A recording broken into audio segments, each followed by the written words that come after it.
what's up, everybody? Welcome back to the Garza Film Festival 2023. My name is Ming Chen. CJ Cullen. We're streaming live from the Shared Universe Podcast Lounge at the Berkeley Oceanfront Hotel in the beautiful city of Asbury Park. We told you we'd be back. We said we'd be back shortly, and we are. I went out into the hallway. I was talking to our friend Joe Cernio about his film Horsepower, and we meet another amazing filmmakers. Like, hey, is it too late to get in on those filmmakers? Never too late. Podcasts? Never too late, my friends. Never too late. Never too late to start making that feature film, that short, that music video, that pilot, that podcast. Whatever, but we have an amazing filmmaker here to my left. Could you please introduce yourself? Sure. Thanks for taking one more. Oh man, we got more. We got more. Yeah. My name is David Parks, and I am the producer and co-writer of the feature film, The Short Game. Yes, and I think you explained to us, like, I will never submit a feature film with the word "short" in the title. Yeah. Sometimes people just don't read, and they think it's a short film. Yes. And so lesson: never too old to learn stuff. Yeah. Can you tell us what the short game is about? Absolutely. So the short game is the story of two brothers. One is a high school golfer who's trying to win the state championship and a scholarship to college that goes to the champion. But his path and preparation are impeded by having to take care of his younger autistic brother, who, if he can learn to embrace him and not think of him as a burden, they can do some special things together. It's golf is the sort of spine of it, but it's really about family, and it's more specifically about the gifts of children with autism. Yeah. What inspired this? Is this from personal experience? Well, the original writer who conceptualized the idea is the director Frank Sanza, and it's I wouldn't call it autobiographical, but Frank was a champion golfer when he was in high school. And he now has an autistic son. Yeah. Okay. So he kind of melded those two pieces together to create this film. Yeah. How long was the production of the filming part? So the filming we shot in 21 days of principal photography. Okay, very quick. In the triple-digit soaring heat of Texas in the summer of 2023. Wow. What city? We've been in Texas. Yeah. We're in more specifically Houston area. Okay. We were north. We were in a town called Sherman, which is an hour north of Dallas, right on the Oklahoma border, and it was epic heat that year. But trying to look at it glasses half full, it was better than having rain, because when you spend 2 weeks on a golf course, rain is a bad thing. So we can put up with the heat, but it did present its challenges. We did one day of pickups. We shot an additional scene for the movie. And then, as I put it, we did a lot of pickup shots where our editor would say, I need a shot of a golf ball coming into frame, left to right, and it needs to land 4 feet from the hole. And so we would... either Frank or I don't live in Texas, Frank does, so some of these were shot on completely different golf courses. We'd find a golf course, go out, steal a shot of a golf ball getting thrown on. Throw a ball and hopefully land 4 so a lot of that stuff. 4 feet from the pin. Not in real golf itself, actually. So right, the old foot wedge. Are there some good golf courses out there? There's some beautiful golf courses in Texas. In fact, the PGA just moved their offices to their main location to Fresno, which is basically a suburb of Dallas, and we tried to use their course because they actually hadn't opened their facility yet. No. But it was so close. The problem is we needed it for 2 weeks straight, basically. Oh, wow. Yeah, and you can't, if you know anything about golf, you can't interrupt. No. So we went to a game, much less 2 weeks worth of games. No, we went to these fancy golf courses, and they'd be like, yeah, sure, we're closed on Mondays. You can come shoot on Monday. It's like, well, we need 12 days. And they're like, well, you can come on consecutive Mondays. It's not going to Yeah, we're going to shoot for 12 weeks on one day. Yeah. So you lucked out then. We did. Well, we finally found a golf course that was interested in the promotion of their course. So we made one 18-hole golf course basically play for 4 different courses during the course of the movie. Okay. And we were lucky because I don't know if people know much about golf, but the front 9 were what they call a links course, which is no trees, a lot of water, rolling hills, and then the back 9 was all woods, trees, tree line. Yeah. So we made one the state championship, the other was the high school golf, and then we kind of finagled, creatively the shots to do other tournaments. Ingenuity, innovation, and great framing, the backbones of independent film. Was the actor a good golfer?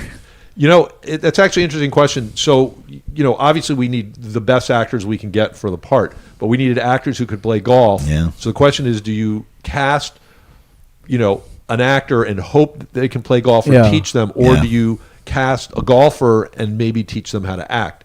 And we actually went both ways. So Ben Krieger plays Jeremy Avery, the lead in the movie, the high school golfer, and he is a pure actor, but was athletic enough to pick up enough of golf. Yeah. And our director worked closely with him. He's an incredible teacher also of golf, and so he was able to really make him passably good.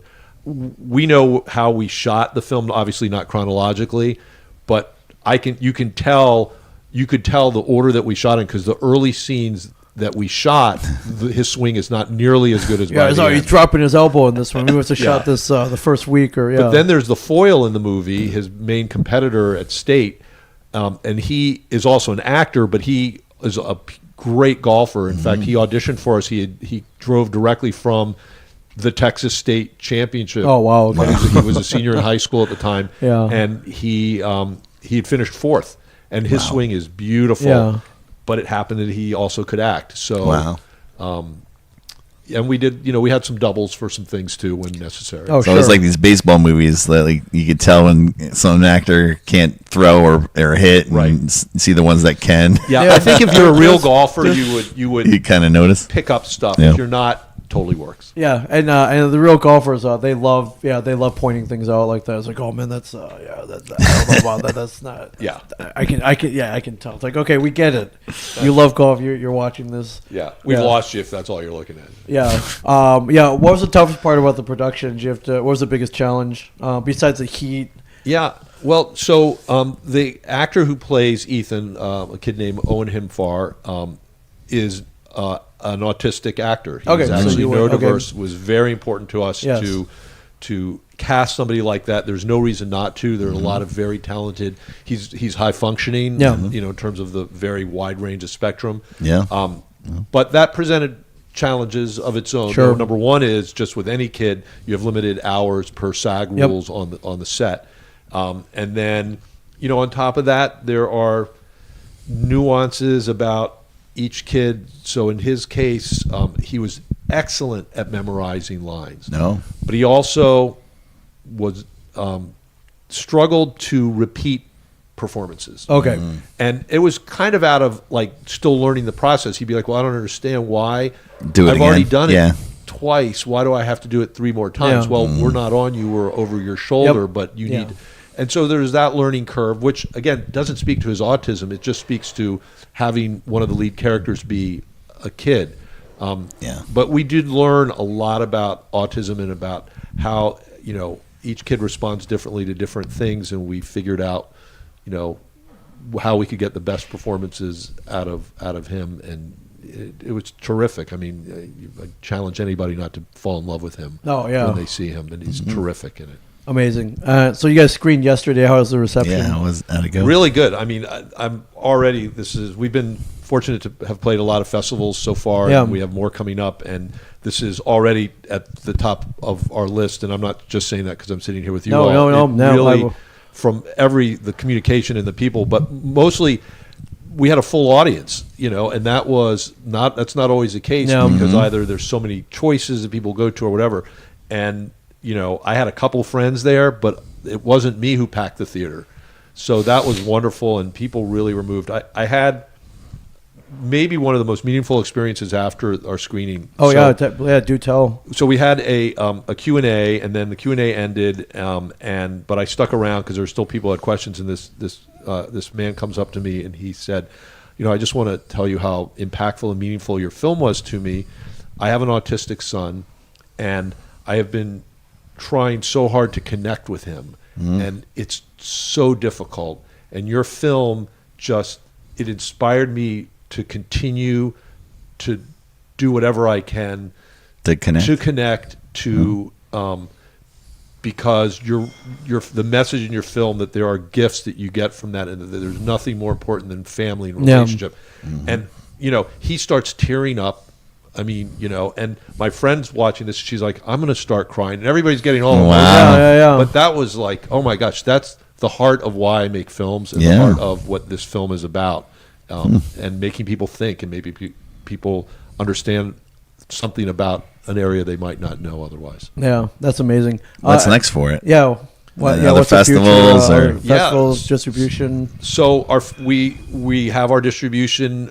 It's being finalized, but we'll be out early summer, probably early August. Dates are still being figured out. We don't want to be up against the Avengers, but even though we're a different movie. Yeah. And so we're very happy with that. It's just people, I think it's going to have a great audience out theatrically and then streaming. And my next film is actually a documentary. Decided to step into that world for a bit, and I'm doing a documentary about the Homeless World Cup, which I don't know if there's a movie last year called The Beautiful Game, which was a fictional feature film on Netflix about it, but there's an actual event called the Homeless World Cup where countries from around the world send teams to play soccer in this international tournament, and every player is homeless. Wow. And the organizations use sport as a way to help people get off the street, to give them something they can come to, and then get services to really help them change their situation. So we're telling that story by following some athletes who, from the moment they engage with these organizations through representing their country.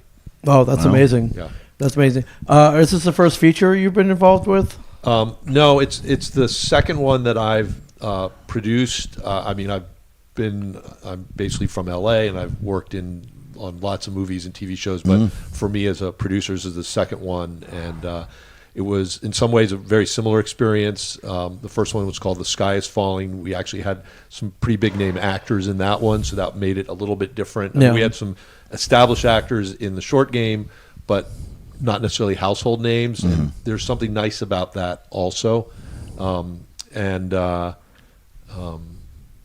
So I just like doing what moves me, whether it's a feature, a documentary. I produce and direct sports, a lot of live events in sports also. So, it's made my life quite interesting. Yeah, fun. For sure. Yeah, that's amazing. What other sports are you thinking of to do in the future? You got golf. You said some soccer. Everything I want to do is sports oriented. Yeah. It just happens to be that way. And my background is in sports, like as an athlete as well. So, I don't know. It's more about like what hits me that it might be a good story about. Yeah. Is this your first time at the Garden State Film Festival? It is. Oh, welcome. Yeah. Welcome for sure. Thank you. Yeah, it's pretty awesome. Where I'm sure you've met many cool filmmakers, actors, producers, writers. We got a lot of LA-based people here on the couch this year. A lot of people from LA came out here, which I think is really awesome. So meeting people is the best part of the festival. Oh yeah, for sure. It really is. And here as what the fact that it's just very centralized, that everything is walking distance, has made it, and everybody's pretty much at the same hotel. It's made it really easy to connect with people, and I look forward to. Did you enjoy yesterday outside in the boardwalk, walking around? Like in the the beautiful first weather? day, cold, nobody here. Second day, 70 degrees, almost 80. Everybody's in their shorts today. All the locals were Couldn't out. see outside. Yeah, now we're foggy. back. We're back to usual March weather. Yeah. But it's nice. I've never been to. I grew up in D.C. and I've been up and down the Eastern Seaboard, but I've never been to Asbury Park. Yeah. Took pictures of Stone Pony, sent it to my brothers. Yep. Maybe the boss would show up at our. You never know. You never know. He doesn't do it much anymore, and as he's got older. But about 5-6 years ago, he was just every few nights he was jumping up on stage with somebody. Pop over here at the Wonder Bar across the street. It was kind of like the last time he kind of did it was like 5 or 6 years ago, but he was on fire Bruce, doing come it. back. Come back. Bruce, come back. Yeah, for the film festival. See some great films. Yeah. Usually before the tour or before a concert, he will just pop up. Yeah, come check out the short game, Bruce. Come check out the short game. Well, thanks luck for the plug. Yeah, of course. Well, great luck with this. I'm glad you're here. It's one of our favorite film festivals for sure. And great luck for the future and all your other future products for sure, or productions. Thank you very much. Appreciate it. I look forward to coming back with another film. Yeah, and thanks for like, hey, bring the doc back here. Yeah, we'd love to see that for sure. Yeah. But I love it. Hey, come on back. Let's go. Let's stream. So, yeah, for sure. So, and we told you we'd be back. We're not done yet. I think we got a couple more. We got a couple more. So, so stay tuned. Thanks for watching. GSFF.org. Still got an hour and 15 minutes worth of films out there. So then the award show's later tonight. Yeah, then the awards. So we'll see you there. And Bruce, if you're watching, come on down, Bruce. Come on down. You're not that far. Yeah, you're not too far away. Local artist, Bruce, like you once were. We'll see you in a bit. Yeah. Thanks, guys. Thanks, man.